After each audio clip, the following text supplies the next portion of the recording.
Praise the Lord. If you turn to Isaiah, very famous verse, Isaiah Isaiah தீர்க்கதரிசியின் புத்தகத்துக்கு நேராய் திருப்புவோம். 9:6. It's very famous. We all ஒன்பதாவது know. அதிகாரம் 6வது வசனம். We have been saying this verse for the past so many months now. That's, everybody knows this by heart. Can somebody read this, please?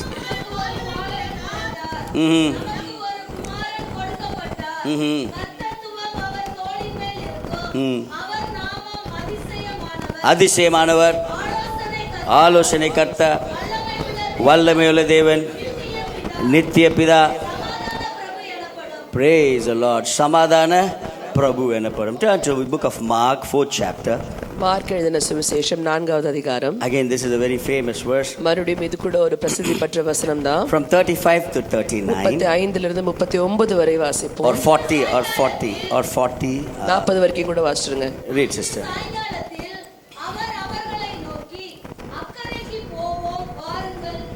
அவர்கள் ஜனங்களை அனுப்பிவிட்டு அவர் படவில் இருந்தபடியே அவரை கொண்டு போனார்கள். வேறே படகுகளும் கொண்டு போனார்கள். அவரோடு கூட இருந்தது. அப்பொழுது பலத்த சுழல் காற்று உண்டாகி படகு நிரம்பத்தக்கதாக அலைகள் அதின் மேல் மோதிற்று. கப்பலின் பின்னணியத்தில் அவர் தலையணையை வைத்து நித்திரையாய் இருந்தார். அவர்கள் அவரை எழுப்பி, போதகரே, நாங்கள் மடிந்து போகிறது உமக்கு கவலை இல்லையா என்றார்கள். அவர் எழுந்து காற்றை அதட்டி கடலை பார்த்து, இறையாதே, அமைதலாய் இரு என்றார். அப்பொழுது காற்று அவர் அவர்களை நோக்கி, ஏன் இப்படி பயப்பட்டீர்கள்? ஏன் உங்களுக்கு விசுவாசம் இல்லாமல்? Amen. Isaiah, we read the Prince of Peace. Amen. There we see Jesus saying, peace be still. When you have to tell your neighbor, what do you want for Christmas? You may be seated. May God bless you. Hallelujah. உட்காரலாம். கர்த்தர் உங்களை ஆசீர்வதிப்பார். This is a wonderful season where we spend a lot of our time with family, friends and well-wishers and celebrate the season of Christmas.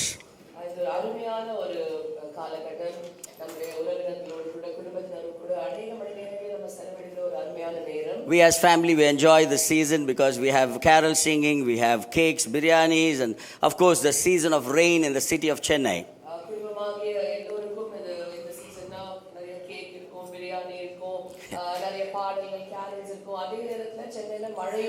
The most famous quote what we all make is that the reason for this season is Jesus.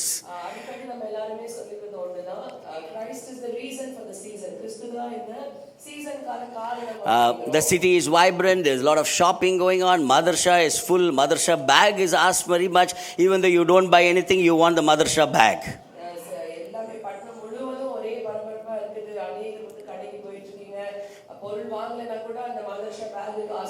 Saravana Stores bag நம்ம வீட்டில் இருந்தால் தான் நம்ம shopping பண்ண மாதிரி. Though it is very imaginary of all these Santa Clauses and all these red colors and snow and things like that. We're trying to recreate what it would have been. That's what we are thinking. But this is a season for us to know that Jesus was born.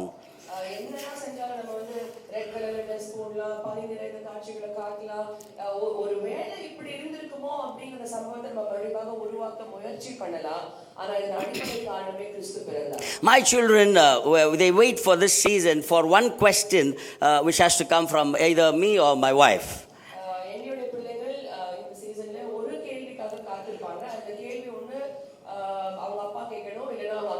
Even some of us, maybe somebody would have elder to us, they would have asked this question during this time.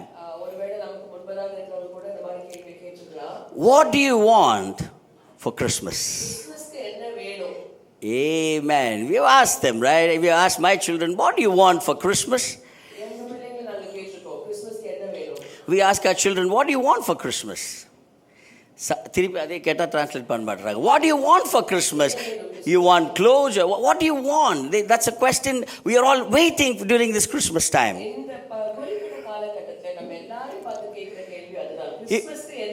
If you are maturing in your life, you are come to a stage where we are all right now, the answer to this question changes every time.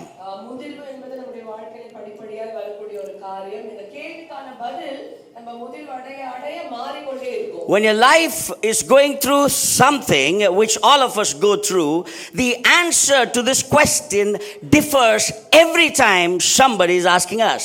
ஒவ்வொரு முறையும் நம்முடைய வாழ்க்கையில நம்ம சில காரியங்கள் மூலமா சில சூழ்நிலைகள் மூலமா நம்ம கடந்து போவோம். அந்த சூழ்நிலையின் போது நம்மள பார்த்து கிறிஸ்மஸ்க்கு என்ன வேணும் அப்படின்னு கேட்டாங்கன்னா சூழ்நிலைக்கு ஏத்த மாதிரி தான் நம்ம பதில் சொல்லுவோம். The answer is different. The praise is going up, and it is very hard to find what we want for Christmas. பதில் கடினமானது. அதனுடைய விலையும் மதிப்பும் நாட்கள் போக போக ஏறிக்கொண்டே இருக்கும். ரொம்ப கஷ்டம் கிறிஸ்மஸ்க்கு என்ன வேணும்னு கண்டுபிடிக்க. I tell you, when somebody is going to ask what do you want for Christmas, if you are a matured Christian, the answer changes, the praise goes up, and it is very hard to find every time you answer this.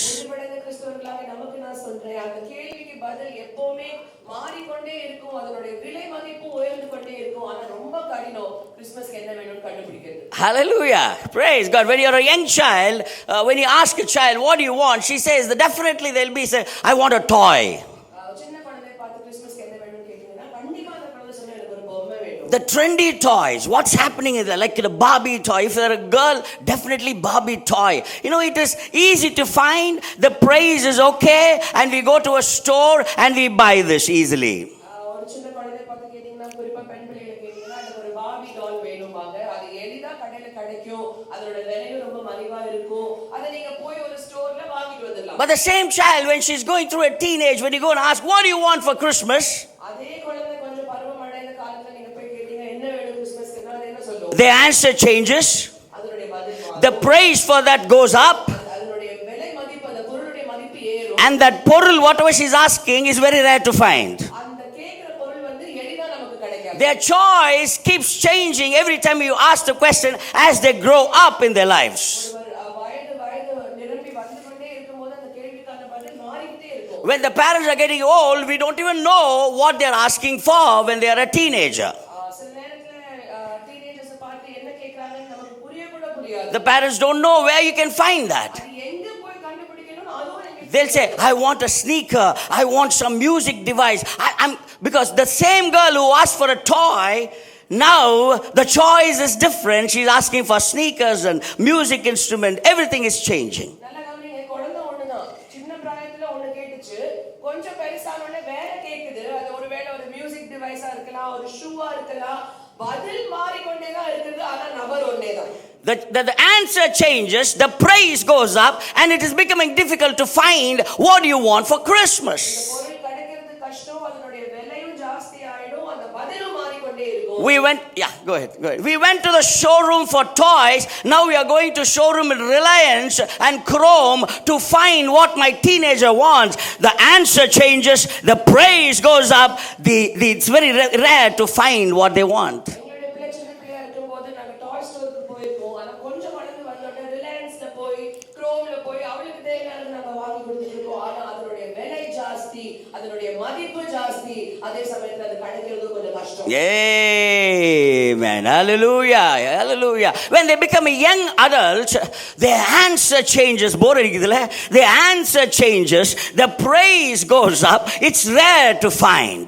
அது இன்னும் கொஞ்சம் காலம் கழிச்சு நீங்க கேட்டீங்கன்னா அந்த பதில் மாறும். அதனுடைய விலையும் ஜாஸ்தியா இருக்கும். அந்த பொருளை நம்மளால எளிதா கண்டுபிடிக்க முடியாது. You're not in a toy store anymore. You're not in a Reliance store anymore. When they are young, they ask for iPhone and a lot of other things which you can't buy. The praise goes up and rare to find. பிள்ளைக்கு இது வேணும் அது வேணும் சின்னப்ப வாங்கி கொடுத்துறோம். ஆனா பெருசான போது அது ஐபோன் கேட்கும்போது அந்த விலை மதிப்பு நம்ம கிட்ட கிடையாது. பிரைஸ் ஜாஸ்தி ஆகுது, கிடைக்கிறதுக்கும் கஷ்டம், எளிதா நம்மளால வாங்கி கொடுக்க. Parents, you can relate to this if you really know what I'm saying. From a toy store, the praise has gone to a Reliance store. From a Reliance store, your praise has gone up and rare to find an iPhone. The choice keeps changing. What do you want for Christmas? சூழ்நிலைக்கு ஏத்த மாதிரி நம்மளுடைய விருப்பங்கள், நம்மளுடைய தேவைகள் எல்லாமே படிப்படியா மாறிட்டு தான் இருக்கு. Praise the Lord. When you really grow up as an adult, the choice, the answer changes. The praise goes up.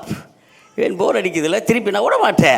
The praise goes up and it's very rare to find, because now as an adult I want a designer, I want a branded shoes, I want something brand. Look at this, from a toy to a designer clothes. Amen. அதே நம்ம முதல் வழங்க Christmas அப்படின்னு கேட்டோம்னா நமக்கு ஒரு branded shoe வேணும், இல்ல நமக்கு ஒரு டிசைனர் ஷர்ட் வேணும் அப்படின்னு ஆசைப்படுறோம். ஆசைக்கு ஏத்த மாதிரி பொருளுடைய விலையும் ஜாஸ்தி ஆகுது, கிடைக்கிறதுக்கும் கஷ்டம், நம்மளால எளிதா அந்த பதிலையும் சொல்ல முடியாது. Brothers and sisters, this is my point. If you have lived long enough in this life, in this world, the choice, the answer keeps changing for us. If you have life, it should be what is the thing. கேள்விக்கு பதில் கரெக்டா தெரியும். நம்ம கிறிஸ்மஸ்கான தேவை மால்ல இல்ல, ஸ்டோர்ல இல்ல, பக்கத்துல கடையில இல்ல. நம்ம கிறிஸ்மஸ்கான தேவையின் பதில் வேற எங்கேயோ இருக்குது. If you have lived through the season of storms, if you have dealt with issues, if you have dealt with disappointments and hurt, which is inevitable, your answer cannot be found in any store. ஒருவேளை ஒரு புயல் காற்றின் மத்தியில உங்க வாழ்க்கை கடந்து போயிட்டு இருக்கலாம், பிரச்சனையின் மத்தியில உங்க வாழ்க்கை கடந்து போயிட்டு இருக்கலாம், குழப்பத்தின் மத்தியில உங்க வாழ்க்கை கடந்து போயிட்டு இருக்கும் போது உங்களை பார்த்து கிறிஸ்மஸ்க்கு என்ன வேணும்னா அதனுடைய பதில் நான் சொல்ற இந்த 3 இடங்கள்லயும் உங்களுக்கு கிடைக்காது. You may have gone through a financial problem.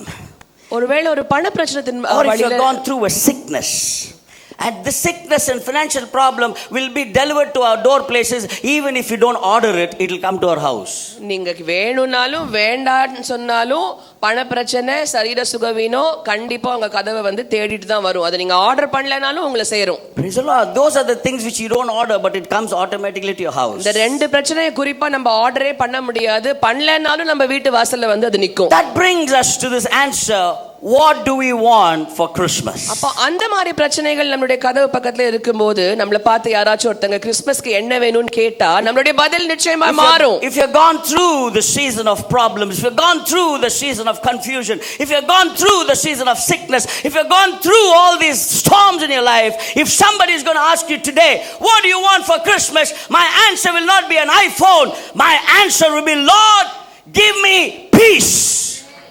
பிரச்சனையின் மத்தியில, புயலின் மத்தியில, சோகத்தின் மத்தியில நீங்க கடந்து போகும்போது கிறிஸ்மஸ் உங்களுக்கு என்ன வேணும் அப்படின்னு யாராச்சும் ஒருத்தங்க பார்த்து கேட்டா உங்களுடைய பதில் எனக்கு ஐபோன் வேணும்னு இருக்காது. ஆண்டவரே, முதலாவது என் வாழ்க்கையில சமாதானத்தை கட்டளையிடுங்க. What do you want for Christmas? Do you want any materialistic things or peace in your life? என்ன பொருள் சம்பந்தப்பட்ட காரியங்கள் தான் நமக்கு கிறிஸ்மஸ்க்கு வேணுமா, இல்ல நமக்கு கர்த்தர் கொடுக்கிற சமாதானம் வேணுமா அப்படின்னு முடிவு நம்ம I've செய்யணும். learned in my life, I've gone through this 55 years, I have a lot of experience and sharing a lot of things in my life. Now I know being at peace is the one I want from God. Hallelujah. 55 வருஷங்களா நான் கற்றுக்கொண்ட பாடங்கள் நிறைய இருக்குது. ஒரே ஒண்ணு எனக்கு வேணும் கிறிஸ்மஸ்க்குன்னா அது கர்த்தர் என்னுடைய வாழ்க்கையில கட்டளை எடுக்கிற சமாதானம். When you lay down on your bed, you should get sleep. That is peace. படுக்கையில படுத்த மாத்திரத்துல தூக்கம் வரணும், அதுதான் சமாதானம். Your heart should be without stress. That's peace. உங்களுடைய இருதயத்துல வந்து ஒரு குழப்பம் இருக்க கூடாது, ஒரு ஸ்ட்ரெஸ் இருக்க கூடாது, அதுதான் சமாதானம். When you sit for 5 minutes, your mind should be happy. There should be something here that's called peace. 5 நிமிஷம் நம்மளால அமைதியா உட்கார முடியுதா? Right. அமைதியா உட்கார்ந்து அதை பார்த்து அதை ருசிச்சோன்னா தான் கர்த்தர் நமக்கு அது கொடுக்கிற சமாதானம். Nothing in life can be replaced with this word peace in our life. நம்ம வாழ்க்கையில என்ன வேணா வாங்கிடலாங்க, ஆனா விலை மதிப்பற்ற ஒண்ணு என்னன்னு கேட்டீங்கன்னா அதனுடைய பதில் சமாதானம். Now turn to your neighbor and ask, what do you want for Christmas? இப்போ பக்கத்துல பார்த்து கேளுங்களேன், கிறிஸ்மஸ்க்கு என்ன வேணும்? Amen. All the other things you can get on the store, but you will never get this peace without knowing the Prince of Peace in your life. எல்லாமே உங்களுக்கு கடையில கிடைச்சிடுங்க, எளிதா வாங்கிடலாம், ஆனா சமாதான பிரபுவை அறியாமல் சமாதானத்தை உங்களால பெற்றுக்கொள்ள முடியாது. The valley of peace is raised up. சமாதானத்தின் மதிப்பு நாளாக நாளாக ஏறிக்கொண்டே போகும். Can I tell you again? The peace, the praise has gone high. அந்த சமாதானத்தினுடைய விலை மதிப்பு உயர்ந்து போயிடுச்சு. It has become rare to find peace nowadays in this modern world. குறிப்பா இந்த நவீன உலகத்துல அந்த சமாதானத்துக்கான விலை ரொம்ப ஜாஸ்தி ஆயிடுச்சு. அது எளிதா நமக்கு கிடைக்க மாட்டேங்குது. Simple economic rule, the supply and demand.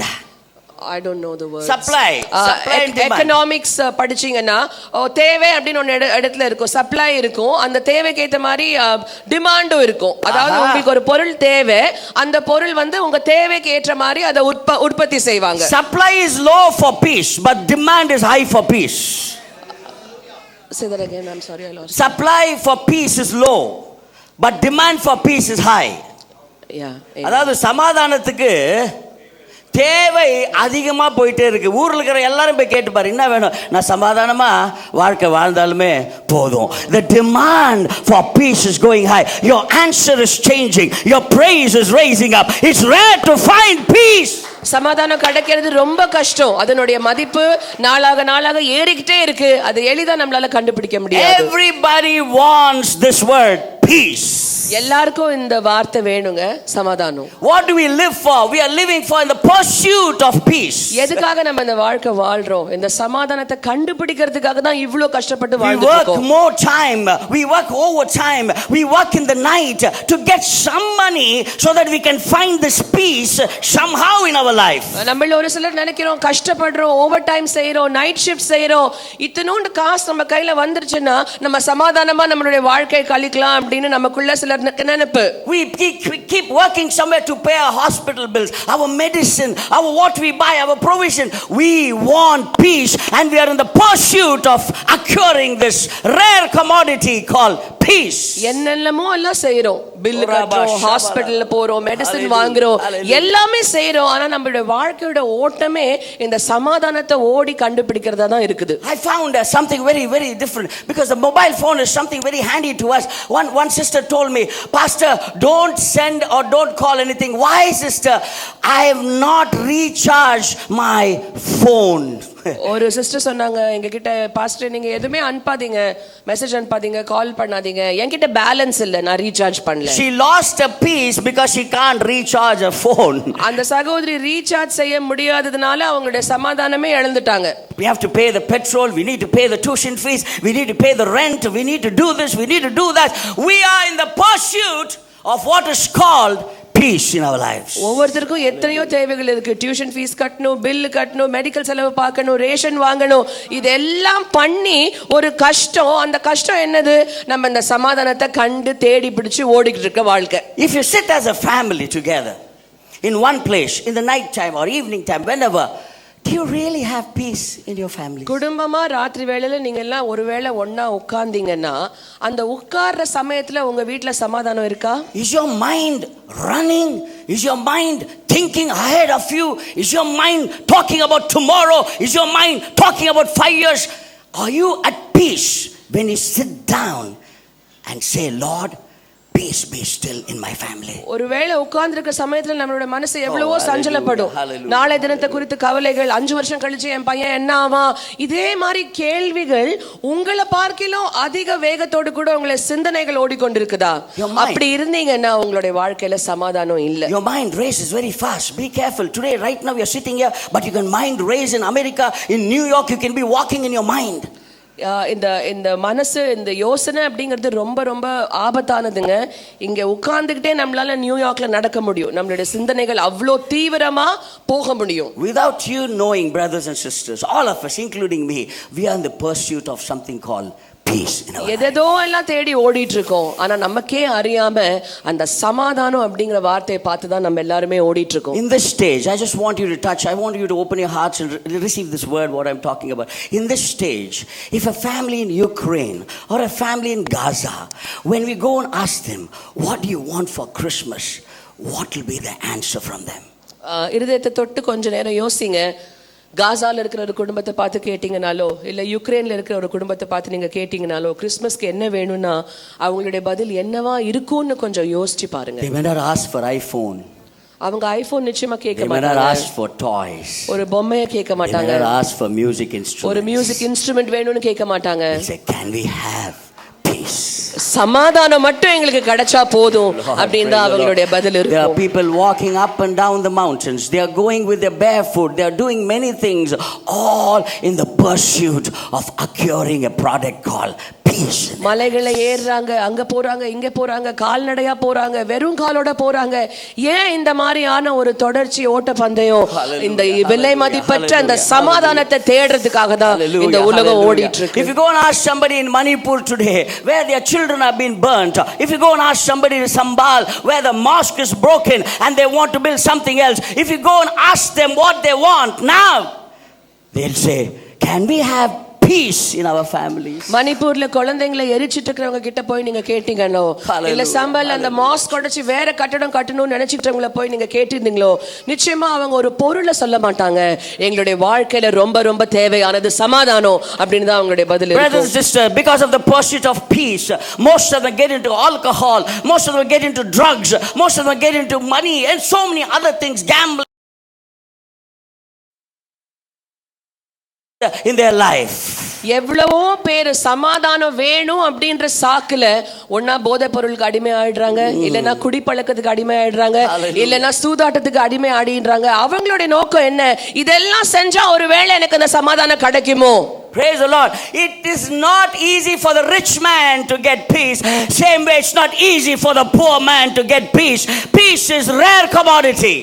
இந்த சமாதானமானது ஒரு விலை மதிப்பெற்ற ஒரு பொருள், எளிதாய் கண்டுபிடிக்க முடியாத ஒரு பொருள். ஒரு ஐஸ்வர்யவானுக்கும் இது கிடைக்காது, ஒரு ஏழைக்கும் இது கிடைக்காது. Praise the Lord. Titles cannot give you the peace, brothers and sisters. நம்மளுடைய தலைப்புகள் நமக்கு சமாதானத்தை கொடுக்க முடியாது. You get all the promotions in your office, that never gives you the peace, real peace. It's a temporary satisfaction which we all look at. All this money and title and everything, that's temporary. நம்மளுடைய வாழ்க்கையில வேலை நிமித்தமா, உயர்வுகள் மூலமா, பட்டங்கள் மூலமா, காசு மூலமா கிடைக்கிற சமாதானம் எல்லாம் தற்காலிகம். நிரந்தரமானது அதுக்கெல்லாம் கிடையவே கிடையாது. The value of peace is high. சமாதானத்துடைய மதிப்பு ரொம்ப ரொம்ப ரொம்ப உயர்ந்ததான இருக்குது. I want to tell all of you, suddenly when you say when somebody dies, or if you go and see in the tombs, they'll be written RIP. ஒருவேளை ஒரு கல்லறையில போய் நம்ம பார்த்தோம்னா அந்த கல்லறை மேல RIP அப்படின்னு எழுதி இருக்கும். Which means rest in. அதனுடைய அர்த்தம் என்னன்னு எல்லாருக்கும் தெரியும். When somebody dies, we'll say RIP, RIP, type பண்றது RIP. You know what is RIP? ஒரு நபர் ஒருவேளை துரதிருஷ்டவசமா இறந்துட்டாங்கன்னா உடனே நம்ம RIPன்னு டைப் பண்றோம். அந்த RIPனா என்னன்னு தெரியுமா? You know what they are saying? At least when you die, you will have peace. அதனுடைய அர்த்தம் என்ன தெரியுங்களா? இருக்கும்போது சமாதானம் கிடைக்கல, மரித்த பிறகாச்சும் கொஞ்ச நேரத்துக்கு சமாதானம் கிடைக்கட்டும். That's for the world. அதுதான் உலகம். If you die in sin, death is the beginning of everything for you. பாவத்துல மரிச்சோன்னா அந்த மரணம் தான் இந்த சமாதானத்துக்கு ஆரம்பமே. அப்படி நம்ம இருக்க கூடாது. Again I'll tell you, if you die without knowing Jesus, if you die without committing your sins and being repentant and washed in the blood of Jesus, your death will bring worries, not peace. கிறிஸ்துவ அறியாம ஒரு வாழ்க்கை வாழ்ந்தாலோ, இல்ல நம்முடைய பாவங்களை அறிக்கையிட்டு கிறிஸ்துக்குள்ள வராம இருந்தாலோ, நம்ம மரணம் அடைந்தாலும் அது சமாதானத்தை கொடுக்காது, குழப்பங்களை கொடுக்கும், கேள்விகளை கொடுக்கும். The peace, what they saying RIP, if you don't know Jesus and if you die, எல்லாருக்கும் போய் RIP எழுத முடியாதுங்க. If you don't know Jesus, when you die, your worry starts when you die because you don't know where you're going. கிறிஸ்துவ தெரியாம இருந்தவங்கன்னா அவங்களுக்கு நம்ம RIPன்னு எழுத முடியாது. ஏன்னா அவங்களுக்கு சமாதானமே தெரியாது. இந்த மாதிரியான நபர்களுக்கு மரணம் தான் அந்த சமாதானத்துடைய ஆரம்பம்னு உலகம் நினைச்சிட்டு இருக்குது. அந்த மாதிரி நம்மளால நினைக்க முடியாது. One fine day, I don't know when, there was a child born and the child had a title, the Prince of Peace. ஒரு நல்ல நாளிலே ஒரு குழந்தை பிறந்தது. அது எப்ப பிறந்ததுன்னு எனக்கு தெரியாது. ஆனா பிறந்த மாத்திரத்துல அந்த குழந்தைக்கு ஒரு பட்டத்தை கொடுத்தாங்க, சமாதான பிரபு என்று. Can we just raise our hands and say, I know this Prince of Peace. I know this Jesus who is the peace in my life. I know I am saved. I know this God. I've been talking to this Jesus who is the Prince of Peace. நல்ல கையை உயர்த்தி சொல்லுங்களேன், எனக்கு இந்த சமாதான பிரபுவை தெரியும். பல நாட்களாய், பல வருடங்களாய் நான் இவரோடு கூட பேசிக்கிட்டு இருக்கேன். இவர் என்னோடு கூட பேசுறாரு. எங்களுடைய உறவு பலமா இருக்குது. சமாதானம்னா என்னன்னு எனக்கு தெரியும். That's what we are trying to tell the others. Don't search for peace. Don't go in the pursuit of peace. Jesus is the peace which you require. அதுக்கு தான் சொல்றோம், மத்தவங்கள மாதிரி ஓடி அலையாதீங்க சமாதானத்தை தேடுறதுக்கு. சமாதான பிரபுவை தெரிந்து கொண்டாலே போதும். சமாதானம் அப்படிங்கிறது நம்மளுடைய வாழ்க்கையில தானா வந்துடும். That's the gospel will tell everybody. Know Jesus, you will know peace. இயேசுவை அறிந்து கொண்டா சமாதானத்தை அறிந்து கொள்ளுவீங்க. அதுதான் நம்மளுடைய வாயால சொல்லுகிற சுவிசேஷ அறிக்கை. Your situation may be confusing, but when you start knowing Jesus, he will give you peace. ஒருவேளை குழப்பத்தின் மத்தியில நம்ம கடந்து போயிட்டு இருக்கலாம். இந்த சமாதான பிரபுவை கொஞ்சம் அதிகமா புரிஞ்சுக்கொண்டோம்னா சமாதானத்தை நிச்சயமா நம்மளுடைய வாழ்க்கையில கட்டளையிடுவார். In Mark 4th chapter we learned something from the disciples and I will close with 3 points. Mark 4வது அதிகாரம் அந்த சுவிசேஷத்துல நம்ம வாசிச்சோம் அந்த சம்பவம் 3 பாயிண்ட் சொல்லி நான் முடிக்கிறேன். Long day, they all go into the ship or a boat, whatever. They wanted to cross the Sea of Galilee. The winds were blowing, unexpected storms and water inside the boat. The disciples go looking for Jesus. நல்ல ஒரு அந்த நாள்ல ரொம்ப கடினமா பிரயாசப்பட்டாங்க சீஷர்கள் எல்லாம்.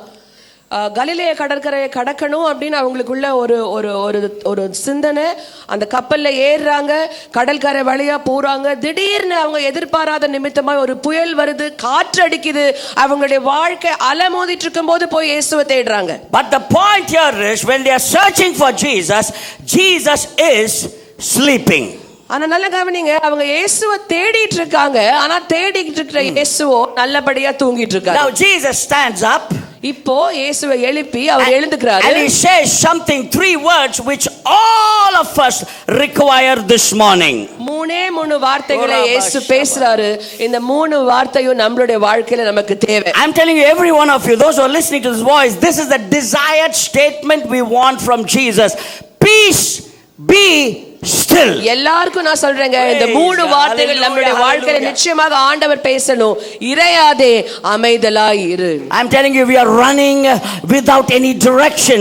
We are running without any reason. We are running without any purpose. You will never get peace if you sit down and say, Jesus, tell these 3 words in my ministry. Tell these 3 words in my family. Tell these 3 words in my job. Peace, be still. திசை தெரியாம ஓடிட்டு இருக்கோம், என்ன பண்றதுன்னு தெரியாம திகச்சிட்டு இருக்கோம். இந்த மாதிரி சூழ்நிலையில கர்த்தரை பார்த்து 3 வார்த்தை என் வாழ்க்கையில பேசு ஆண்டவரேன்னு கேளுங்க. அந்த 3 வார்த்தைகள் இறையாதே, அமைதலாய் இரு. The things which are going through, the hate which you are going through, the hate is visible these days.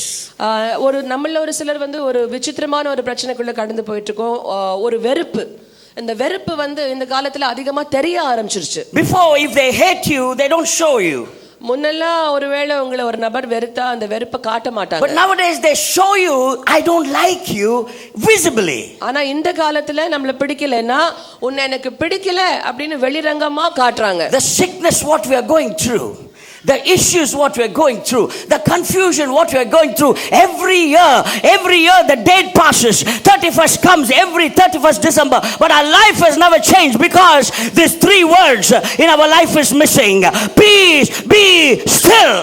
ஒவ்வொரு வருஷமும் நியூ இயர் வருது, ஒவ்வொரு வருஷமும் தீர்மானங்களை எடுக்கிறோம். 31ஆம் தேதி கடந்து அடுத்த வருஷத்துக்குள்ள போயிடுறோம். ஆனாலும் நம்மளுடைய வாழ்க்கையில ஒரு மாற்றமே கிடையாது. Hallelujah. ஏன் இந்த மாற்றம் இல்ல? ஏன்னா நம்ம இன்னும் சமாதானத்தை தேடி ஓடிட்டு இருக்கோம். ஆனா ஆண்டவரை பார்த்து சொல்லணும், ஆண்டவரே அந்த 3 வார்த்தையை மட்டும் என் வாழ்க்கையில பேசுங்க. இறையாதே, அமைதலா இருன்னு சொல்லுங்க. Hallelujah. Can you just lift your hands right now? கைகளை உயர்த்துவோம். We're just going to ask God, Lord, I cannot tell some things to others. ஒரு சில காரியங்களை என்னால மத்தவங்களுக்கு சொல்ல முடியாது I ஆண்டவரே. cannot even tell my husband and wife something. என்னுடைய மனைவிக்கோ கணவருக்கோ I சொல்ல cannot முடியாது. tell my children something. பிள்ளைகளுக்கு சொல்ல But முடியாது. you know my heart. ஆனா உங்களுக்கு என்னோட இருதயம் தெரியும்பா. This morning I want you to declare these 3 words in my life. I want you to pronounce these 3 words in my life. I want you to utter this word in my life. Peace, be still. இந்த 3 வார்த்தைகளை என்னுடைய வாழ்க்கையில தயவு செய்து பேசிடுங்க ஆண்டவரே. இந்த 3 வார்த்தை நீங்க உச்சரிச்சா போதும், என் வாழ்க்கை மாறிடும். என்ன பார்த்து சொல்லுங்க ஆண்டவரே, இறையாதே, அமைதலா இரு. The storms which are going through will never stop if Jesus doesn't stand in your storms. நம்ம வாழ்க்கையில வருகிற புயல்கள் என்னைக்குமே நிக்காது. ஆனா இயேசு அப்படின்னு ஒருத்தர் வந்து நம்ம வாழ்க்கையில நின்னுட்டா இந்த புயல்கள் எல்லாம் நின்னுடும். If the Prince of Peace stands up, the storms will stop. If the Prince of Peace raises up, the storms will stop. If the Prince of Peace is awake in your life, alive in your life, peace, be still. சமாதான பிரபு நம்மளுடைய வாழ்க்கையில எழுந்திருச்சா அந்த புயல் அமைதி ஆயிடுங்க. சமாதான பிரபு நம்ம வாழ்க்கையில எழுந்திருந்து அந்த வார்த்தைகளை பேச ஆரம்பிச்சோன்னு நம்ம வாழ்க்கையில ஒரு அமைதி கிடைச்சிடும். இறையாதே, அமைதலா இருன்னு அவர் ஒரு வார்த்தை சொன்னா போதும், நம்ம வாழ்க்கையில ஒரு மாற்றத்தை நம்ம காண முடியும். What do you want for Christmas? My answer to Jesus is peace, be still in my family, Lord. என்ன பார்த்து ஒருவேளை ஆண்டவர் கேட்டார்னா, கிறிஸ்துமஸ்க்கு உனக்கு என்னப்பா வேணும்னா, நிச்சயமா நான் சொல்லுவேன், ஆண்டவரே என் வாழ்க்கையில நீங்க இறையாதே, அமைதலா இருன்னு அந்த வார்த்தை மட்டும் சொல்லுங்க, அது எனக்கு போதும். How do you get this peace? இந்த சமாதானத்தை நீங்க எப்படி பெற்றுக்கொள்ள Pastor, முடியும்? you're shouting, you're talking, you're preaching, everything is fine. How do you get this peace? கத்துறீங்க, பேசுறீங்க, எல்லாம் சொல்றீங்க, ஆனா இந்த சமாதானம் அப்படிங்கறத நான் எப்படி பெற முடியும்? We see three things in this paragraph where the disciples are working on this. மூணு விஷயத்தை இந்த அதிகாரத்துல நம்மளால பார்க்க முடியும். The first thing is not very deep. What I'm going to say is not a theological word or something like that. I'm not messing your mind. Very simple. You'll be very, very astonished. This is it. That's all. I get peace. Yes, that's all. சமாதானத்தை கிடைக்கிறதுக்கு முதல் காரியம் வந்து ரொம்ப ஆழமான சத்தியம் அதெல்லாம் இல்ல. உங்களுடைய மனசு சொல்லி நான் அதெல்லாம் குழப்ப விரும்பல. ரொம்ப எளிமையா இந்த சமாதானத்தை நம்ம எப்படி I'm sorry, it's not very deep subject. இது நல்ல ஆழமான சத்தியம் எல்லாம் கிடையாது. Amen. It's very simple. ரொம்ப எளிமை. How to pursue and protect your peace. எப்படி உங்களுடைய சமாதானத்தை நீங்க கண்டடைந்து அதை பாதுகாக்கணும். Respond in prayer. முதலாவது ஜெபத்துல நம்ம ரெஸ்பாண்ட் பண்ணா போதும், அந்த சமாதானம் நம்மளுடைய வாழ்க்கையில கிடைக்கும். Did you hear what I said? சொன்னது காதுல விழுந்ததுங்களா? Simple. ரொம்ப எளிமை. You got to pray. நீங்க ஜெபம் பண்ணணும். ஐயோ இதே தானே சொல்லிடுறாங்க சின்ன வயசுல இருந்து. Again I'm repeating, if you want to pursue that peace, you just have to pray. அந்த சமாதானம் உங்களுடைய வாழ்க்கையில வேணும்னா நீங்க செய்யக்கூடிய ரொம்ப எளிமையான விஷயம் ஜெபம் பண்ணுங்க. ஆமென். இது சிம்பிள் தானே. நான் டெய்லி தானே ஜெபம் பண்றேன். Can I repeat it again? It's not sufficient for you to get that peace. Pray again. Hallelujah. நீங்க பண்ற ஜெபம் அந்த சமாதானத்தை உங்க வாழ்க்கையில கொடுக்காது.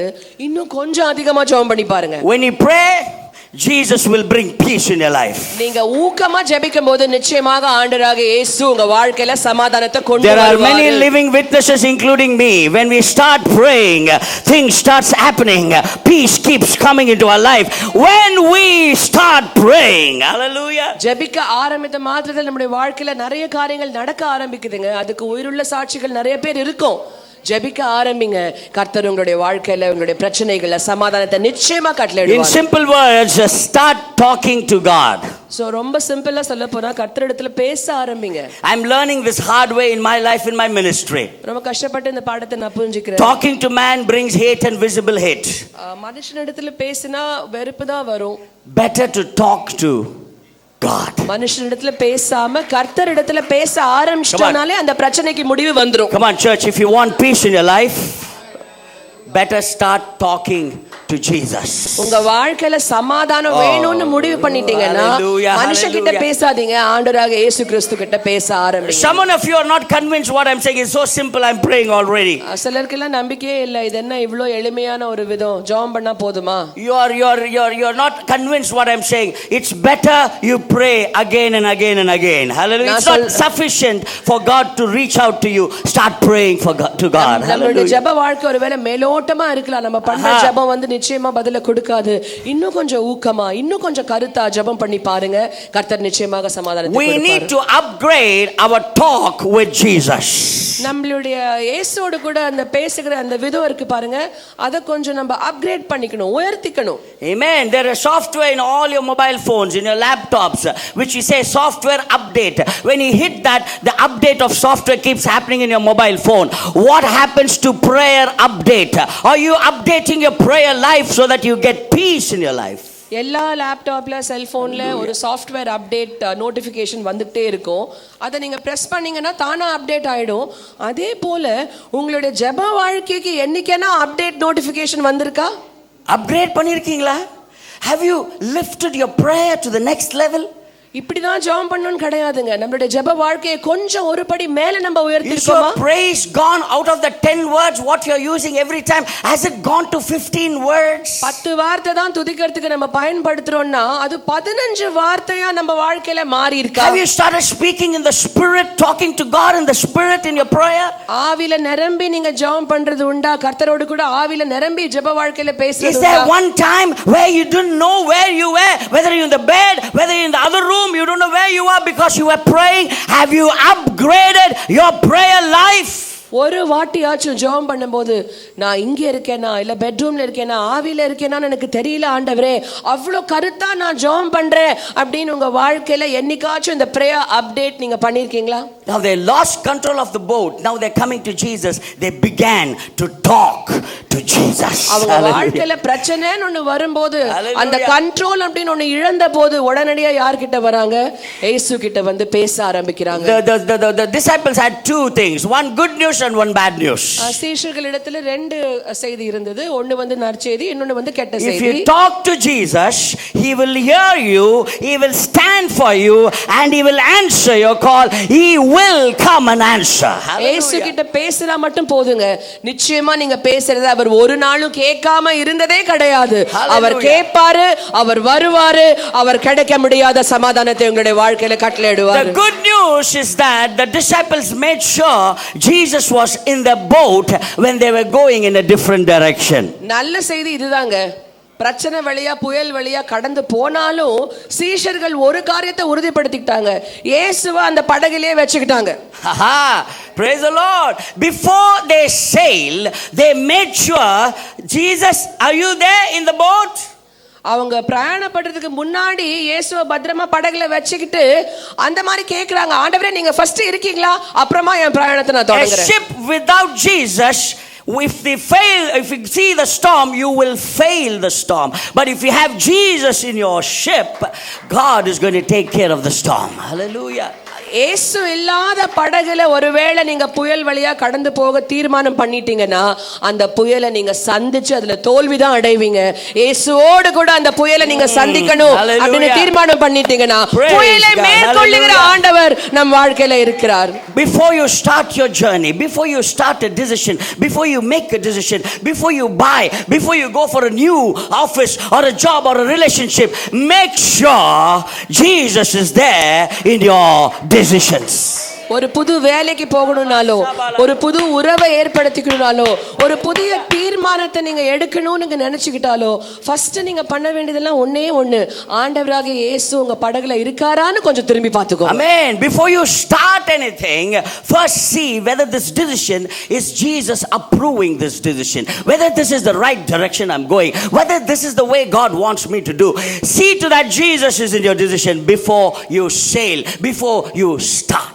நீங்க பிரயாணப்பட்டு போறதுக்கு முன்பதாக, அதாவது நம்மளுடைய வாழ்க்கையில புதிதா எது செய்யறதுக்கு முன்பதாக முதல்ல ஒண்ணே ஒண்ணு பண்ணுங்க, உங்களுடைய படகுல இயேசு இருக்காரான்னு ஒருவேளை பரிசோதனை பண்ணி பார்த்துக்கோங்க. Amen. That's very important to see whether Jesus is in your decisions. ரொம்ப முக்கியங்க, இயேசு அந்த தீர்மானத்துல இருக்காரா அப்படின்னு செக் பண்றது ரொம்ப முக்கியம். Very very easy to make a decision in your life. உங்க வாழ்க்கையில தீர்மானம் எடுக்கிறது ரொம்ப எளிது. After few years your decision will be wrong because ஒரு சில வருஷத்துக்கு பின்னாடி உங்களுடைய தீர்மானம் வந்து தப்பா போய்டும். Because when you started making decisions, Jesus was not in it. ஏனா நீங்க தீர்மானம் எடுக்கும்போது ஆண்டவர் அந்த தீர்மானத்துல இல்ல, அதுக்கு தான் தீர்மானம் தப்பா போகுது. You may plan many things.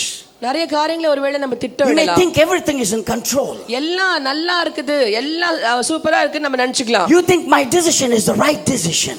நம்ம நினைச்சுக்கலாம் நம்ம எடுத்த தீர்மானம் தான் ரொம்ப நல்லதுன்னு. Oh, I've been waiting for this and God opened a door for me.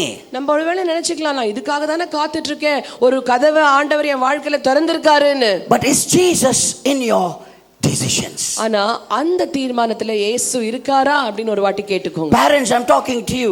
Young people, I'm talking to you. Those women who are talking to you, make sure in your decisions, in the direction what you're going, in the doors which has been opened, has Jesus in your decisions. பெற்றோர்களுக்கும் சரி, சகோதரிகளுக்கும் சரி, குடும்பங்களுக்கும் சரி நான் சொல்லுகிற ஒரே வார்த்தை, தீர்மானம் எடுக்கணும்னு முடிவு பண்ணிட்டீங்கன்னா அந்த தீர்மானத்துல முதலாவது இயேசு இருக்காரா அப்படின்னு பாத்துக்கோங்க. I'm telling you why. I know children, can you sit down somewhere? I'm preaching. After that நம்மளதெல்லாம் நடக்கும், டான்ஸ் எல்லாம் அப்புறமா கொஞ்ச நேரம் உட்கார்ந்துக்குங்க, எங்கன வந்து உட்கார்ந்துங்க முன்னாடி. Come உட்கார்ந்துங்க. Come sit anywhere. Green workshop, sit down there. Amen. Why I'm telling this church? நீங்க பாருங்களே, எல்லாம் வந்து உட்கார்ந்துப்பாங்க, அவங்க வந்துருவாங்க, உங்க பசங்க என் பசங்க எல்லாம் ஒண்ணா தான் இருக்குது. You know why I'm telling you this, brothers and sisters? நீங்க பாருங்களே, கஷ்டப்பட்டு வந்திருக்குங்க, நான் பேசக்கூடாதுன்னு நினைச்சேன், ஆனா என் கூட இருக்கிறவங்க மெசேஜ் கொடுத்தே ஆகணும்ன்றாங்க. Amen. I didn't want to preach because I know this kind of confusions. That when the word comes, you need to be serious to receive the word.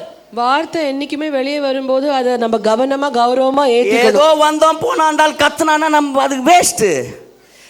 When you make a decision, if you don't have Jesus in the decision, if you are getting into storm, which is very sure you will get into a storm, you will suffer the storm Because you don't have Jesus when you started making a decision.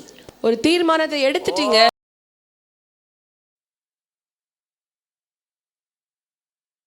அந்த புயலை நம்ம சந்திச்சோம்னா நிச்சயமா அந்த புயல் நம்மள மேற்கொள்ளும். So before you get into the middle of your problems, make sure before you start, Jesus is there in your decisions and your directions. பிரயாணம் பண்ணிட்டேன், நான் வந்து நடு கடலுக்கு போயிட்டேன், தீர்மானத்தை எடுத்துட்டேன் அப்படின்னு நீங்க சொல்றதுக்கு முன்னாடி முதலாவது இயேசு உங்க படகுல இருக்காரா அப்படின்னு ஒரு வாட்டி பாத்துக்கோங்க. The same God who silences the storms will be the same God who stirs the storms. புயலை அடக்குகிறதான அதே தேவன் தான் புயலை இறையாதே அமைதலா இரு அப்படின்னு சொல்லவும் சொல்லுவாரு. புயலை அடக்குற அதே தேவன் தான் புயலை உண்டாக்குற தேவனுமா. ஆமென். நீ நினைச்சிட்டு இருக்க நீ நல்லா போயிட்டு இருக்கேன்னு, புயலை உண்டாக்குற தேவனும் என் தேவன் தான், அந்த புயலை அடக்குறவரும் என் தேவன் தான். If you don't have Jesus in your boat, if you face the storm, you will go some other direction. If Jesus is there, then you go the right direction. You go to the other side. இயேசு இல்லாம அந்த பிரயாணத்தை நம்ம மேற்கொண்டோம்னா நிச்சயமா குழப்பம் வரும், புயல் வரும். ஆனா இயேசுவோடு கூட நம்ம அந்த பிரயாணத்தை பண்ணோம்னா அக்கறை அப்படின்ற இடத்துக்கு நிச்சயமா நம்ம போய் சேர முடியும். இனிமேட்டு டிசிஷன் எடுத்தீங்கன்னா உங்க லைஃப்ல எது வேணா இருக்கலாம், இமீடியட்டா டிசிஷன் எடுத்து தப்பு பண்ணாதீங்க. ஏன்னா உங்க ஜெனரேஷன் நீங்க பண்ண மிஸ்டேக்ல சஃபர் ஆகும்.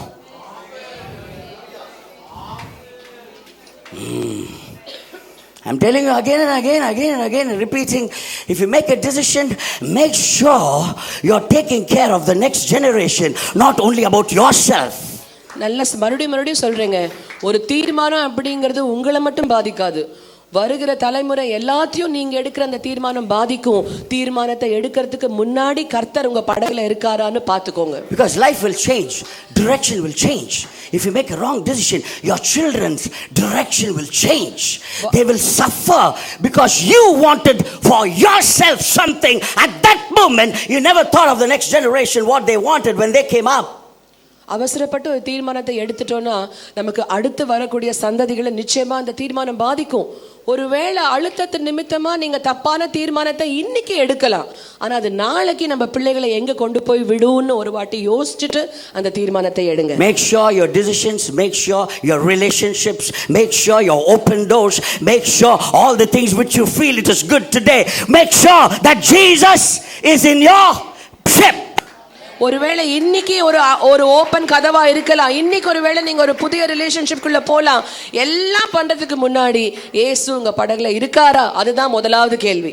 Today's fame, if Jesus is not there in that fame, you will go into shame very, very, very, very soon because of the wrong decisions you take today without Jesus in your ship. இன்னைக்கு ஒருவேளை ஒரு சில காரியங்கள் நமக்கு கீர்த்தியை கொடுக்கலாம், ஆனா இயேசு இல்லாம அந்த படகு போயிட்டே இருந்ததுன்னா அந்த கீர்த்தி கூட துர்கீர்த்தியா நம்மளுடைய வாழ்க்கையில மாறிடும். இயேசு நம்மளுடைய படகுல இருக்காரா? The good news is the disciples had Jesus, the Prince of Peace, inside their ship. நல்ல செய்தி என்ன தெரியுங்களா? இதை ஆரம்பிக்கிறதுக்கு முன்னாடியே சீஷர்கள் தீர்மானம் பண்ணிட்டாங்க, ஆண்டவர் எங்கேயோ இருக்காரு, என் படகுல ஆனா இருக்காரு. ஹalleluya சொல்லுங்களேன், நல்லது நல்லது, ஆஹா நல்லது.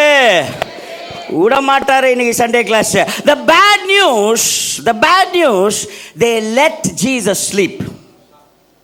கெட்ட செய்தி என்ன தெரியுங்களா? இயேசு படகுல இருந்த போது கூட இயேசுவை தூங்க விட்டுட்டாங்க.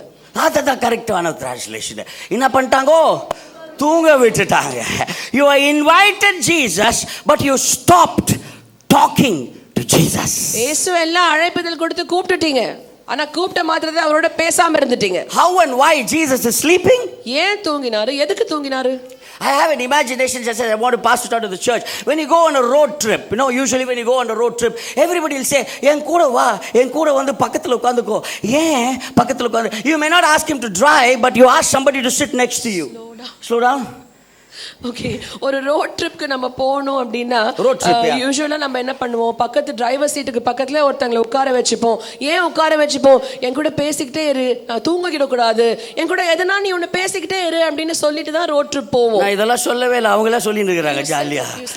Amen. That's what the mind works together. When you take somebody to the road trip, you make sure you sit next to him, not to drive, but not to make you sleep. நீங்க தான் வண்டி ஓட்டுறீங்க, அதுல மாற்றமே இல்ல. ஆனா பக்கத்துல உட்கார்ந்துருக்கவங்கள ஏன் உட்கார வச்சிருக்கோம்?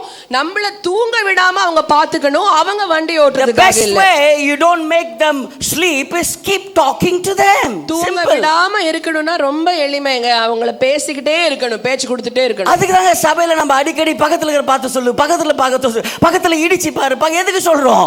உங்களை தூங்க ஒரு ட்ரிக் தான் அது.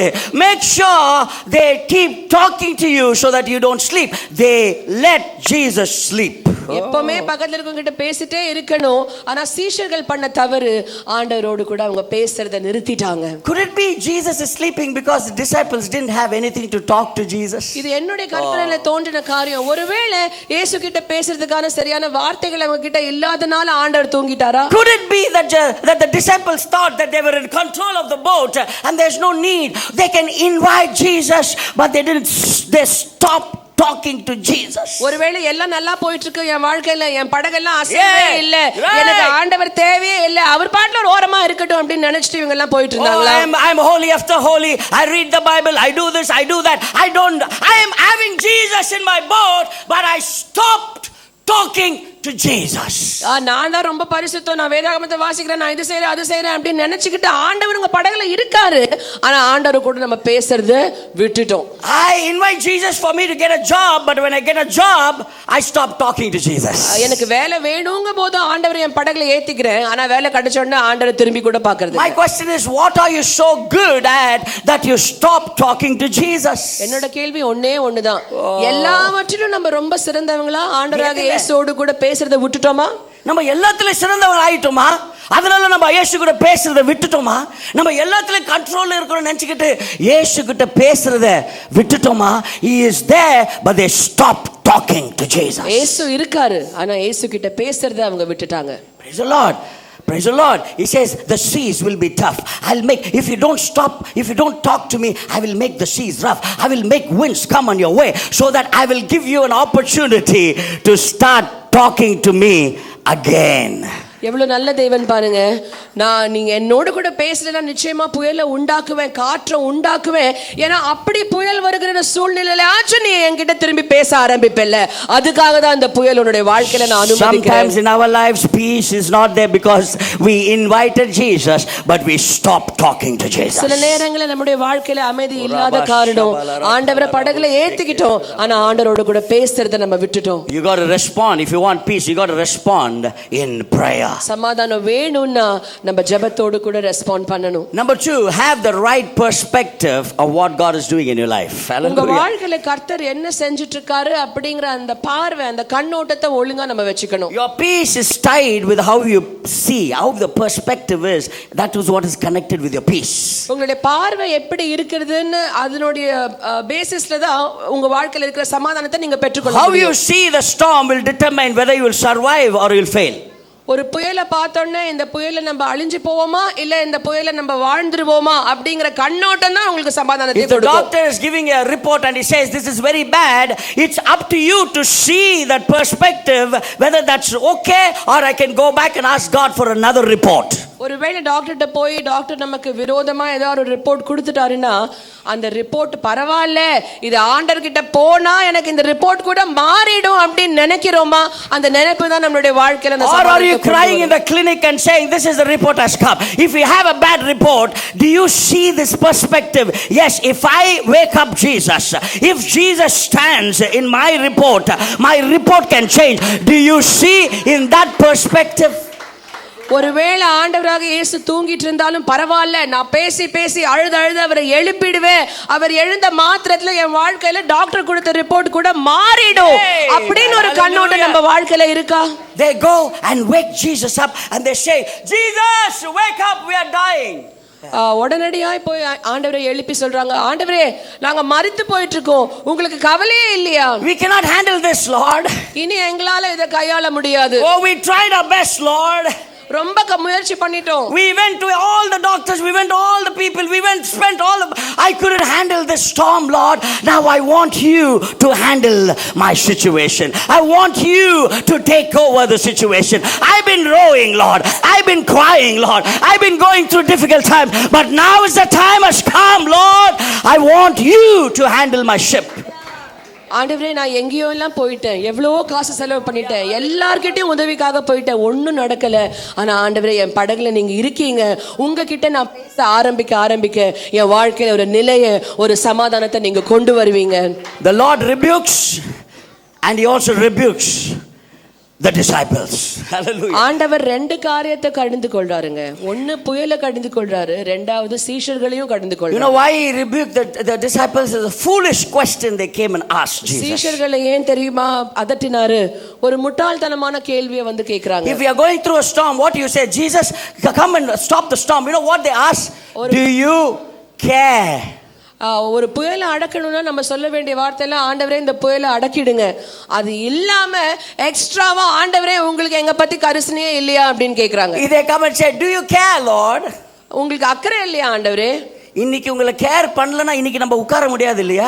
அக்கறை இல்லைனா இந்த அளவுக்கு நம்மளால வந்து உட்கார முடியாது. If he is not cared for you, you won't be standing here and preaching the word. No, Reuben, you can't, because he cares for you. அக்கறை இல்லைனா இந்த இடத்துல நின்னு பிரசங்கம் பண்ண முடியாது. அந்த மாதிரி பிரசங்கம் பண்ணனும்னா அவர் நம்ம மேல அக்கறையா இருக்காருன்னு தான் அர்த்தம். In spite of you and me doing wrong things, God cares for us. நம்ம என்னெல்லாம் பண்றோங்க, அது ஒரு நிமிஷம் நம்ம நினைச்சு பார்க்கணும். இதெல்லாம் தாண்டியும் ஆண்டவர் நம்ம மேல அக்கறை வச்சிருக்காரு. There are two things, fear or faith. We need to understand fear or faith. ரெண்டே காரியத்தை நம்ம புரிஞ்சுக்கணும். ஒன்னு பயமா இல்ல விசுவாசமா. You lose your peace when you allow fear to be greater than peace. Faith. எப்போ நம்ம சமாதானத்தை இழந்து போறோம் தெரியுங்களா? நம்ம விசுவாசத்தை பார்க்கையும் நம்ம பயம் ஜாஸ்தியா எடுத்து பாருங்க, அப்பதான் சமாதானத்தை. How do I see a storm in my life? எப்படி ஒரு புயலை என் வாழ்க்கையில நான் பார்க்கிறேன்? Am I seeing a fleshly fear or I am seeing through my godly faith? மாம்சீகமா நான் பயப்படுறேனா இல்ல கர்த்தருக்கு பிரியமான விசுவாசத்தோடு கூட நான் அந்த புயலை பார்க்கிறேனா? Am I facing the storm in my life with fear or I am facing the storm with a faith? புயல் வருது என் வாழ்க்கையில, இந்த புயலை நான் எப்படி மேற்கொள்றேன்? ஒண்ணா நான் விசுவாசத்துல மேற்கொள்றேனா இல்ல பயந்து மேற்கொள்றேனா அப்படிங்கிறது கேள்வி. Situations, life will take us to situations where we don't want to be. நம்ம போக கூடாத இடத்துக்கு சில நேரத்துல வாழ்க்கை நம்மள கூட்டிட்டு போயிடும். But God is asking you today, are you fearful of the situations what you're going through or having faith in me that I can get you out of the storm? ஆனா ஆண்டவர் நம்மள பார்த்து ஒரே ஒரு கேள்வி தான் கேக்குறாரு. இந்த புயலின் வழியா கடந்து போவேன் உன் வாழ்க்கையில விசுவாசம் இருக்கா இல்ல கடந்து போக மாட்டேன் அப்படின்னு பயப்படுறியா அப்படின்னு நம்மள பார்த்து இன்னைக்கு ஆண்டவர். I don't know whether how many remember there used to be a movie called My Dear Kutti Chatan. இப்ப பாத்தீங்களா எல்லாம் உங்களுக்கு டக்குன்னு முடிச்சிட்டீங்க. இவ்வளோ அப்படி சோகமாக பேசுகிறானே முடிச்சிடுவான் அப்படியே. மை டியர் குட்டி சாத்தா, there was a movie in Ega Theatre long time ago. It was a 3D movie. Yes, amen, hallelujah. பக்கத்துருவா, amen, hallelujah, amen. We had that movie. When you go, before you enter into that, those days, nowadays all the technology changed, they will give you a glass. அந்த படத்தை பார்க்க போகணும்னா அதுக்கு முன்னாடியே ஒரு கண்ணாடியை கொடுத்துருவாங்க. ஆமா, அது 3D படம். அந்த காலத்துல எல்லாம் அப்படிதான் இருந்துச்சு. ஆமா, they give you a kannadi before you enter the movie theater and you need to sit and watch the movie with the kannadi. அந்த தியேட்டருக்குள்ள போறதுக்கு முன்னாடியே உங்க கையில ஒரு கண்ணாடி கொடுத்துருவாங்க. அந்த கண்ணாடியை போட்டுட்டு தான் நீங்க அந்த படத்தை பார்க்கணும். If you put on that glasses, you can see the movie the way it was taken. அந்த படத்தை வேணும்ட்டே சில ஆங்கிள் எல்லாம் எடுத்திருப்பாங்க. அந்த கண்ணாடி போட்டாதான் உங்களுக்கு அந்த படம் நல்லா தெரியும். If you remove the glasses, you will see how it should not be seen because the movie was not taken that way. அந்த கண்ணாடியை கழட்டிட்டு ஒருவேளை நீங்க அந்த படத்தை பாத்தீங்கன்னா அவன் நினைச்சதை உங்களால பார்க்க முடியாது. If you remove your glasses of faith when you are going through a situation, you will see everything glaring. If you put on the glasses of faith and if you see what God is doing in your life, you can see God is taking you to the other side of life. Hallelujah. அதே மாதிரி தான் சொல்றேங்க. இந்த விசுவாசம் அப்படிங்கிற கண்ணாடியை எடுத்துட்டு நீங்க வாழ்க்கை பிரச்சனைகளை பாத்தீங்கன்னா எல்லாம் பூதாகாரமா தான் தெரியும். ஆனா அந்த விசுவாசம் அப்படிங்கிற அந்த கண்ணாடியை மாட்டிட்டு மட்டும் நீங்க அந்த பிரச்சனையை பாத்தீங்கன்னா அந்த பிரச்சனையே தெரியாது. Hallelujah. You will see how God is leading you only when you wear the glasses of faith. I know know this is going to be a problem. I know there's going to be a storm, but I have a faith. My God can take me out of the situation anytime. எப்ப Hallelujah. வேணும்னாலும் ஆண்டவர் என்ன இந்த சிச்சுவேஷன்ல இருந்து வெளியே எடுத்துருவாரு அப்படின்னு அந்த விசுவாசத்தோடு கூட அந்த கண்ணாடியை நீங்க மாட்டிட்டு பிரயாணம் செஞ்சீங்கன்னா போதுங்க, ஆண்டவர் நிச்சயமாக உங்களை அக்கறைக்கு கொண்டு போய் The விட்டுருவாரு. right of perspective when you're going in the storm will give you peace. சரியான கண்ணோட்டம் அந்த புயல் வழியா கடந்து போகும்போது நான் பயப்படுறேனா இல்ல விசுவாசிக்கிறேனா ரெண்டுத்துல ஒண்ணு முடிவு We பண்ணிக்கணும். went through a very bad storm last week. போன வாரத்துல ஒரு கடினமான ஒரு புயல். We couldn't, I mean, it was a financial storm. உடனே எல்லாரும் டொயின்னு போயிடுவீங்க. It's a financial storm. ஒரு பண சம்பந்தப்பட்ட ஒரு புயல். And we took from everywhere, and I didn't have any other source to go and source.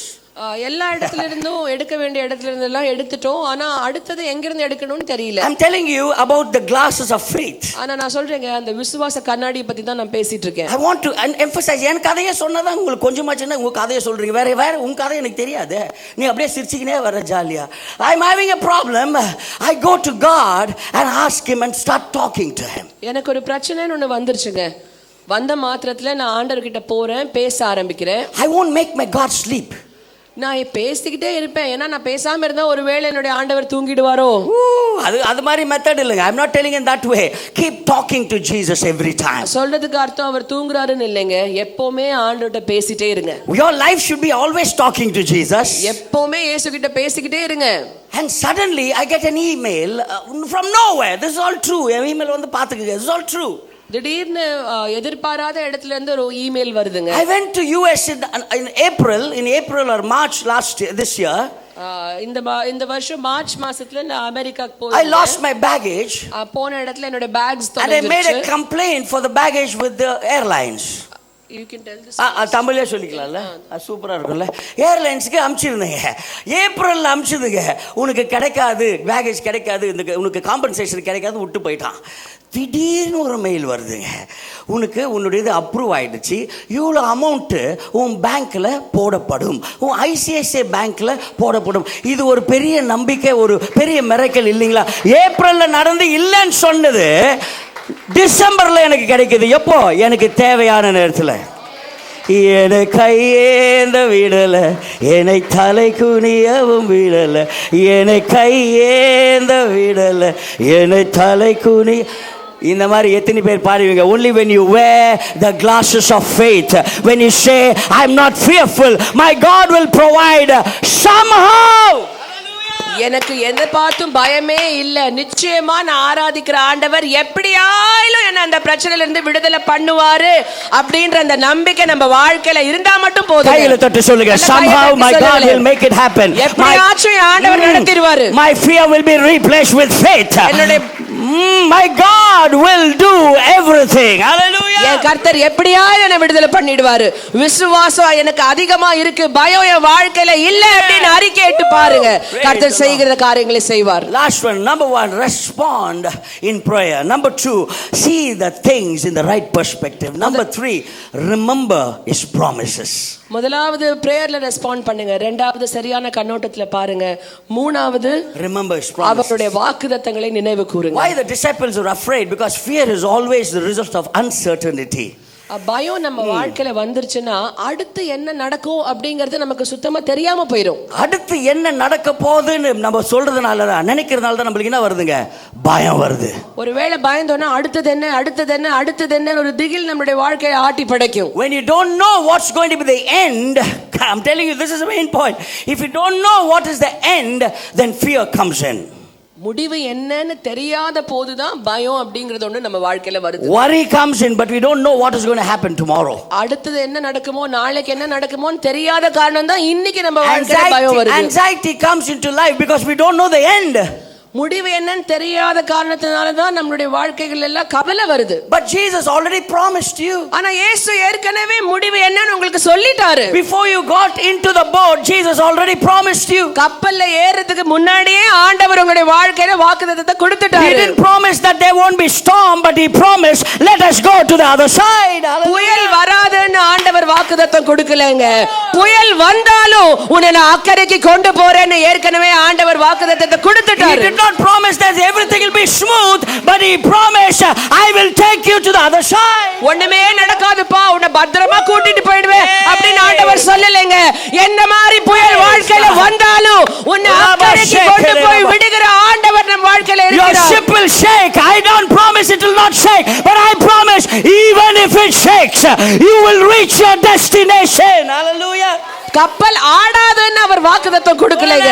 படகு ஆடும், அலை மோதும், புயல் வரும், என்ன வந்தாலும் அக்கறைக்கு கொண்டு போய் விடுகிற ஆண்டவரை நீங்களும் நானும் ஆராதனை பண்ணிக்கிட்டு இருக்கோம். Can I give you a statement, brothers and sisters? Let's get encouraged. I have declared your destination for this Christmas. What do you want? I will take you to the other side. கர்த்தர் ஏற்கனவே உங்க வாழ்க்கையில அந்த தீர்மானமான வார்த்தைகளை பேசிட்டாருங்க. நம்புறவங்க பெற்றுக்கொள்ளுங்க. அக்கறைக்கு கொண்டு போய் விடுவேன். இந்த கிறிஸ்மஸ் உன்னை நான் அப்படியே விட மாட்டேன். அக்கறைக்கு உன்னை கொண்டு போய் சேர்ப்பேன் என்று ஆண்டவர் வாக்குத்தத்தம் கொடுத்திருக்கார். He will make all the things. He says, I never said there won't be crooked paths. I never said that your path will be very smooth. I said even if the paths are crooked, I will make it straight. The paths will be crooked, but I will make it straight. என்னைக்குமே ஆண்டவர் அப்படி சொல்லலைங்க. பாதை எல்லாம் கோணலா இருக்காதுன்னு. கோணலான பாதைகளை செவைப்படுத்துகிற ஆண்டவர் தான் நாம் ஆராதிக்கிற ஆண்டவர். He never said that you will not fall sick. He said, yes, even if you fall sick, my stripes will heal you. That's a promise he's already given you. உங்களுக்கு சுகவீனம் வராதுன்னு ஆண்டவர் சொல்லவே இல்லை. பலவீனம் வந்தாலும் அவருடைய தழும்புகளால நீங்க சுகமாயிட்டீங்க அப்படின்னு வார்த்தையை ஏற்கனவே ஆண்டவர் சொல்லிட்டாரு. God never promised that people won't hate you or hurt you. He will hurt you. People will say bad things about you. But I also promised you all the evil planned against you, I will make it good at the right time. சத்துரு நம்ம வாழ்க்கையில தீமைன்னு நினைச்சிட்டு இருக்கிற காரியத்துல ஆண்டவர் எடுத்து அப்படியே மாற்றி அந்த தீமையான காரியங்களை நன்மையாய் நம்முடைய வாழ்க்கையில அவர் மாற்றுவார். I never thought that people will hate me and my family so much. என்னையும் என் குடும்பத்தையும் இவ்வளவா ஒருத்தங்க வெறுப்பாங்க அப்படின்னு நான் நினைச்சு கூட பார்க்கல. Visibly cursing my family. பார்க்குற அளவுல எங்களுடைய குடும்பத்தை சபிக்கிறாங்க. Oh, I never knew that in my wildest dream that people will hurt me and curse my family. எனக்கு கனவுல கூட நான் நினைச்சு பார்க்கல ஒருத்தங்க என்ன வெறுப்பாங்க, அந்த வெறுப்பு நிமித்தமா எங்களுடைய குடும்பத்தை சபிப்பாங்கன்னு நான் நினைச்சு கூட பார்க்கல. But God has given a promise already. ஆனா இத பார்த்து நான் கவலைப்பட மாட்டேங்க. ஆண்டவர் ஏற்கனவே என் வாழ்க்கையில ஒரு வாக்குத்தத்தத்தை கொடுத்துட்டாரு. Reuben, you will go to the other side. Ruban, நீ நிச்சயமா அக்கறைக்கு போவே. Before the storm comes, my promise is already there. புயல் வரதுக்கு முன்னாடியே என்னுடைய வாக்குத்தத்தம் கடந்து போயிடுச்சு உனக்கு முன்பதாக. Before the wind can blow, my promise is there. காத்தடிக்கிறதுக்கு முன்னாடியே என்னுடைய வாக்குத்தத்தம் புறப்பட்டு போயிடுச்சு. அப்புறம் ஏங்க பயப்படணும்? ஏன் பயப்படணும்? Why we should be fearful when God has already promised peace, be still. ஏற்கனவே ஆண்டவர் இறையாதே அமைதலான இரு நம்ம வாழ்க்கையை பார்த்து சொல்லிட்டாரு. சொல்லியும் ஏன் நம்ம பயப்படுறோம்? He stands up. This is the last one. He stands up. Our எழுந்திருக்கிறாரு. He stands up. அவர் எழுந்து நிற்கிறார். And he comes there. அந்த இடத்துக்கு அவர் வராரு. I'm not dramatizing what I'm preaching. நான் சொல்றதெல்லாம் நான் நடிச்சு காட்டுறேன். I imagine this in my life. இது என்னுடைய கற்பனை, அதுக்கு தான் நான் சொல்றேன். When you're down and when you're out in the darkness, இருள்ல நம்ம ஒருவேளை இருக்கலாம், எல்லாம் முடிஞ்சு போச்சு நம்ம நினைச்சிட்டு when you're feeling so low in your life, ஒருவேளை உங்க வாழ்க்கையில ரொம்ப நீங்க சோர்வின் மத்தியில கடந்து போலாம். my God will stand for you. அந்த மாதிரி நேரங்கள்ல நம்ம ஆராதிக்கிற ஆண்டவர் நம் வாழ்க்கையில எழுந்து நிற்பார். I'm telling you, he will stand for you. நிச்சயமாக உங்களுக்காக அவர் எந்திரிச்சு நிப்பாருங்க. உங்களுக்கு இன்னும் புரியல இல்லைங்களா? மக்கள் எது வேணா சொல்லட்டும், என் பக்கத்துல இயேசு நிக்கிறாரான்னு பாருங்க. Am I seeing Jesus? Then you go forward. இயேசுவை உங்க பக்கத்துல நீங்க பார்த்துட்டீங்கன்னா நிச்சயமா முன்னாடி போகாம உங்களால இருக்கவே முடியாது. He stood up and he said, peace, be still. And you know what happened? So இறையாதே அமைதலா இரு அப்படின்னு சொல்ல மாத்திரத்துல சீரைக்கிட்டு இருந்த கடல் அப்படியே அமைதலா மாறிடுச்சு. There was peace. Oh my God. சமாதானம், இறையாதே. The moment the word of God proceeded from this almighty God, peace prevailed. சர்வ வல்லமை உள்ள தேவன், காற்றையும் கடலையும் உருவாக்கின தேவன் ஒரு நிமிஷம் நம்ம வாழ்க்கையில பார்த்து இறையாதே அமைதலா இருன்னு சொன்ன மாத்திரத்துல Hallelujah. How many believe what I'm preaching right now? Can you just say, Lord, stand for me and utter these 3 words in my life. Peace be still. And that's what I want for my Christmas this year. எத்தனை பேர் நான் சொல்றதை நம்புறீங்கன்னு எனக்கு தெரியல. ஆனா உண்மையா சொல்லுங்க, ஆண்டவரே என் சூழ்நிலை மத்தியில எனக்காக நில்லுங்க. நின்னு 3 வார்த்தை நீங்க பேசினா போதும். இறையாதே அமைதலா இருன்னு மட்டும் சொல்லுங்க. அதுதான் ஆண்டவரே இந்த வருஷம் எனக்கு கிறிஸ்மஸ்க்கு வேணும். Everybody, I want you to understand, everything in this world, I'm telling you, everything in this world obeys the command of Jesus. உலகத்துல இருக்கிற எல்லா சிருஷ்டிகளும் எல்லாமே ஆண்டவராக இயேசு சொன்ன உடனே கீழ்ப்படியுங்க. You have a problem in your office, the word from God will make them obey. ஒருவேளை ஆபீஸ்ல பிரச்சனை இருந்ததுன்னா கர்த்தர் சொல்லுகிற ஒரு வார்த்தைனால அவங்க கீழ்ப்படிந்து மாறுவாங்க. திருப்பி உங்களுக்கு புரியல ஒரு மாதிரி சொல்ற பாருங்க. If you have a problem in your office, if you have a problem in your family, if you have a problem with somebody else, just have to wake up Jesus, talk to Jesus, and if he says a word, that word will make the others obey the word. பிரச்சனை ஆபீஸ்ல இருக்கலாம், வீட்டுல இருக்கலாம், எங்கேயோ இருக்கலாங்க. அந்த பிரச்சனைன்னு ஒண்ணு வந்த மாத்திரத்துல ஆண்டவரை எழுப்பி பேச ஆரம்பிச்சிட்டீங்கன்னா அவர் சொல்ற வார்த்தை நிமித்தமாய் மத்தவங்க கீழ்ப்படிவாங்க. Can you lift your hands and say, Lord, utter these 3 words in my life. ஆண்டவரே என் வாழ்க்கையில இந்த 3 வார்த்தை பேசுங்க அப்படின்னு கையை உயர்த்தி கேளுங்களேன். What do I want for Christmas, Lord? இந்த கிறிஸ்மஸ்க்கு என்ன வேணும்? I have clothes, துணி இருக்கு, I have cakes, I have family, I have everything, but Lord, one thing is missing in my life. எனக்கு தேவையான எல்லாமே இருக்கு ஆண்டவரே, ஆனா ஒண்ணு மட்டும் என் வாழ்க்கையில இல்ல. This peace is not there. சமாதானம் அப்படிங்கிற வார்த்தை என் வாழ்க்கையில இல்லவே இல்ல. இல்ல. Real peace is not there, Lord. உண்மையான சமாதானம் என் வாழ்க்கையில இல்ல. I'm only faking my happiness, Lord. ஒருவேளை நான் நடிக்கிறேனோ, ஒருவேளை நான் சந்தோஷமா இருக்கேன்னு நான் நடிக்கிறேன். I'm faking my smile, Lord. என்னுடைய சிரிப்பே ஒரு பொய்யான சிரிப்பா I'm மாறிடுச்சு. faking my laughing and all these things. What I do in front of all the people is fake, Lord. Deep inside, I lack peace in my life, Lord. எல்லாமே பொய் பித்தலாட்டம் ஆண்டவரே, ஆனா உள்ளான இருதயத்துல எனக்கு சமாதானம் இல்ல. Talk to my situations right now, Lord. இப்பொழுதே என்னுடைய சூழ்நிலையை பார்த்து பேசுங்க ஆண்டவரே. Lord, every command it comes out of your mouth should obey. In Jesus' name, send your word in my factory, send your word in my business, send your word in my ministry, send the word in my family, send the word, because the word will make them obey. ஹalleluya. வார்த்தையை அனுப்புங்க ஆண்டவரே.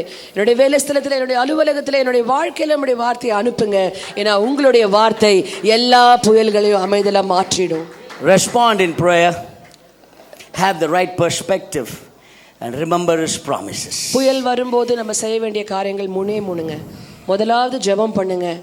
ரெண்டாவது அவங்களுடைய கண்ணோட்டத்தை சரியா நீங்க சரிப்படுத்திக்கோங்க. மூணாவது அவருடைய வாக்குத்தத்தங்களை ஞாபகப்படுத்திக்கோங்க. Can you just raise your hands? I'm going to ask, and I'm going to utter this in your families right now as a pastor of this church. விசுவாசத்தோடு கூட கைகளை உயர்த்துங்க. போதகராய் நான் சில வார்த்தைகளை உங்களுடைய வாழ்க்கையில பேச போகிறேன். You can live your life in peace from this Christmas. இந்த கிறிஸ்மஸ்ல இருந்து உங்க வாழ்க்கையில ஒரு சமாதானத்தோடு கூட நீங்க வாழலாம். If you receive this word from the pulpit, from the word of God, just raise your hands and receive it. You will live your life from this day, from this moment, in peace. விசுவாசத்தோடு கூட கரங்களை உயர்த்தி பிரசங்க மேடையிலிருந்து வர வார்த்தையை ஏற்றுக்கொள்ளுங்க. இந்த கிறிஸ்மஸ்ல இருந்து உங்களுடைய வாழ்க்கையை நீங்க சமாதானத்தோடு கூட வாழ போறீங்க. God will stop the storms. அந்த புயலை கண்டிப்பா ஆண்டவர் நிறுத்துவார். Because he cares for you. உங்க மேல அக்கறை வச்சிருக்கிறதுனால அவர் நிறுத்துவார். என் கூட சேர்ந்து இந்த வார்த்தை சொல்லுங்க, peace be still. சொல்லுங்க, peace be still. Peace be still. சமாதானம் உண்டாவதாக. சொல்லுங்க பார்க்கலாம். சமாதானம் உண்டாவதாக. சமாதானம் சொல்லி அந்த வார்த்தையை உங்கள் வீட்டில் உங்கள் பிரச்சனைகளில் நீங்கள் எதெல்லாம் யோ கோயிங் த்ரூ அதை சொல்லுங்கள். சமாதானம் உண்டாவதாக, என் வீட்டில் சமாதானம் உண்டாவதாக, என் வேலை பேச சமாதானம், சபையில் சமாதானம் உண்டாவதாக, என் மினிஸ்ட்ரியில் சமாதானம் உண்டாவதாக, என் பசங்க படிக்கிற ஸ்கூலில் சமாதானம் உண்டாவதாக, இந்த டிராஃபிக்கில் சமாதானம் உண்டாவதாக, எங்கேயுமே அந்த கோபம் வராதபடி சமாதானம் உண்டாவதாக. Hallelujah. Hallelujah. கைகளை தட்டி can you receive this word in Jesus name. Hallelujah. பெற்றுக்கொள்ளுங்க இந்த வார்த்தையை. நிச்சயமாக கர்த்தர் உங்களுடைய வாழ்க்கையில ஒரு சமாதானத்தை இந்த கிறிஸ்மஸ்ல இருந்து கட்டளையிட போறார். Hallelujah. Hallelujah. Turn to your neighbor and say, what do you want for Christmas? இப்ப கேளுங்க பக்கத்துல பார்த்து கிறிஸ்மஸ்க்கு என்ன வேணும். கேட்ட ஆளை திருப்பி சொல்லுங்க, எனக்கு சமாதானம் இருந்தா போதும். அப்ப நீங்க பதில் அதான் கொடுக்கணும், எனக்கு கிறிஸ்மஸ்க்கு சமாதானம் வேணும். மற்றதெல்லாம் ஆண்டவர் தானா தருவாரு, பிரியாணி தானா தருவாரு, ட்ரெஸ் தானா தருவாரு, அதெல்லாம் எனக்கு கிடைக்கக்கூடியது. எனக்கு கிடைக்காதது அந்த சமாதானம் அவர்கிட்ட தான் கிடைக்கும். I will ask him and he will give me. Go in peace in your lives this morning. Go with that peace. Go with that peace. சர்ச்சுக்கு வந்துட்டு போகும்போது ஒரு முரட்டாத்தனமாக போகக்கூடாது, ஒரு ஹேட்டோட போகக்கூடாது. சந்தோஷத்தோட ஆண்டவர் எனக்கு சமாதானத்தை நீங்கள் கொடுத்துட்டாரு.